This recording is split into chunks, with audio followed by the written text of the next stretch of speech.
Hello friends, আশা করি সকলেই ভালো রয়েছেন।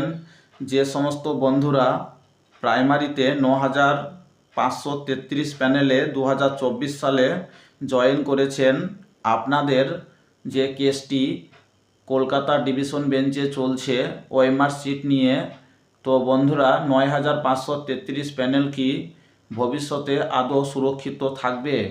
এই বিষয়টিকে নিয়ে এই ভিডিওর মাধ্যমেই আলোচনা করব।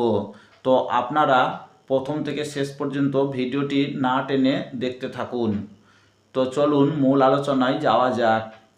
বন্ধুরা দেখুন, কিছুদিন পূর্বে কলকাতা ডিভিশন বেঞ্চে বিচারপতি মান্থা জানতে চান যে 2017 সালের যে অরিজিনাল ওএমআর সিট, সেই অরিজিনাল ওএমআর কোথায় আছে।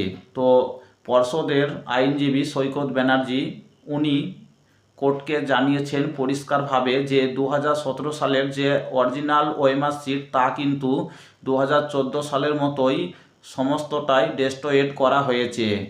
তো বিচারপতি মান্থা জানতে চান কার উদ্দেশ্যে বা কে বা কারা এই ওএমআর সিট নষ্ট করেছে। তো পর্ষদের তরফ থেকে পর্ষদের যে আইনজীবী ছিলেন উনি পরিষ্কারভাবে জানিয়ে দেন যে জেলবন্দি মানিক ভট্টাচার্যর নির্দেশেই এমন কাজ করা হয়েছে এবং মানিক ভট্টাচার্য নিজেই যে কোনো পর্ষদের সিদ্ধান্ত নিতেন এবং তিনি কোনো অন্য বোর্ডের সদস্যদের কোনো কিছু জানাতেন না এবং উনি নিজেই একাকী এই কাজ করেছেন। তো বন্ধুরা, এই ঘটনাটি হচ্ছে এখন ভয়ঙ্কর ঘটনা যে 2017 সালের যে অরিজিনাল ওএমআর সিট সেটি কিন্তু 2014 সালের মতোই সমস্তটাই নষ্ট করা হয়েছে। তাহলে এখন একটি প্রশ্ন সকলের মনে কাজ করবে যে 9533 প্যানেল কি আদৌ সুরক্ষিত? এই কেসটির ফাইনাল রায়দান কি হতে পারে? তো বন্ধুরা দেখুন, এর পূর্বে অর্থাৎ শুক্রবারে কলকাতা ডিভিশন বেঞ্চে অনেকক্ষণ ধরে এই কেসটি শুনানি চলেছিল বন্ধুরা, এবং পর্ষদের যে আইনজীবী সৈকত ব্যানার্জি উনি চাইছিলেন যে এই যে কেসটি পরবর্তী সময়ে সেটি সুবীর সেন্নাল মহাশয় এই নিয়ে কেসটিতে লড়ুক। তো বন্ধুরা, পরবর্তী যখনই আবার শুনানি হবে তখন কিন্তু সুবীর স্যার মহাশয় এই কেসটির পর্ষদের তরফ হয়ে লড়বেন। তো এখন যে বিষয় সেটি হচ্ছে 9533 প্যানেল সেটি কি আদৌ সুরক্ষিত? তো বন্ধুরা, যে আপডেটগুলি উঠে আসছে 9533 প্যানেল কিন্তু সুরক্ষিত। দেখুন 2024 সালেই 9533 প্যানেল স্টার্টিং হয়েছে এবং এটি দেশের সর্বোচ্চ সুপ্রিম কোর্টে 6 মাস স্টে করেছিল। তখন কিন্তু দেশের সর্বোচ্চ সুপ্রিম কোর্টের জাস্টিস হিমা কোহলি ম্যাম উনি কিন্তু পর্ষদের কাছে জানতে চেয়েছিলেন যে প্রাইমারিতে কতজন প্রাইমারিতে কতজন টিচার এখন বর্তমানে যারা অ্যাপয়েন্টমেন্ট লেটার পাবে তারা যোগ্য বা এলিজেবল, সেই লিস্টটি কিন্তু দেশের সর্বোচ্চ সুপ্রিম কোর্টে জমা করতে বলা হয়েছিল পর্ষদকে, এবং পর্ষদ সেখানে সমস্ত যে ক্যান্ডিডেট তাদের রেজাল্ট আউট অর্থাৎ তাদের ফাইনাল মেরিট লিস্ট প্রকাশ না করার পূর্বেই কিন্তু দেশের সর্বোচ্চ সুপ্রিম কোর্টে জমা করেছিল 9533 প্যানেল, এবং সেখানে আগে সেই 9533 প্যানেলের লিস্ট জমা করার পরেই তারপর যে অরিজিনাল একটা লিস্ট সেটিকে আউট করেছিল।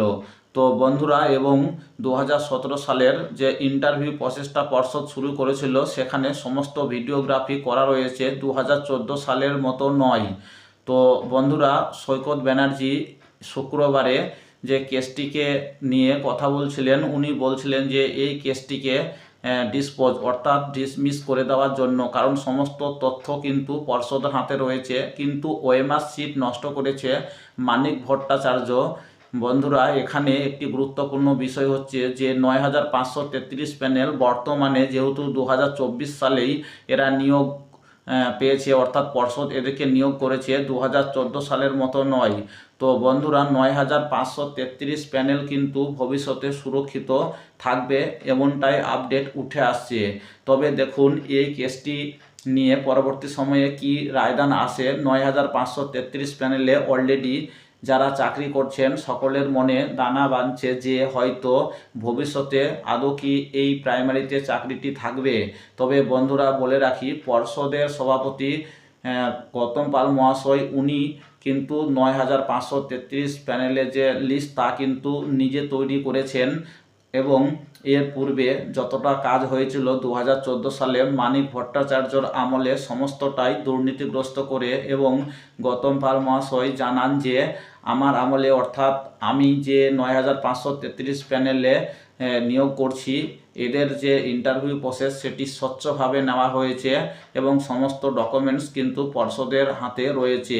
2014 সালের সমস্ত যে ডেটা সেটা কিন্তু পর্ষদের হাতে নেই, কিন্তু 2017 সালের সমস্ত ডেটা পর্ষদের হাতে রয়েছে।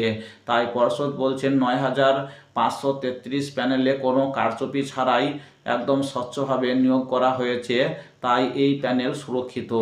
তো বন্ধুরা ভবিষ্যতে এই প্যানেল নিয়ে আর কি রায়দান আসে সেদিকে আমাদের নজর থাকবে অবশ্যই।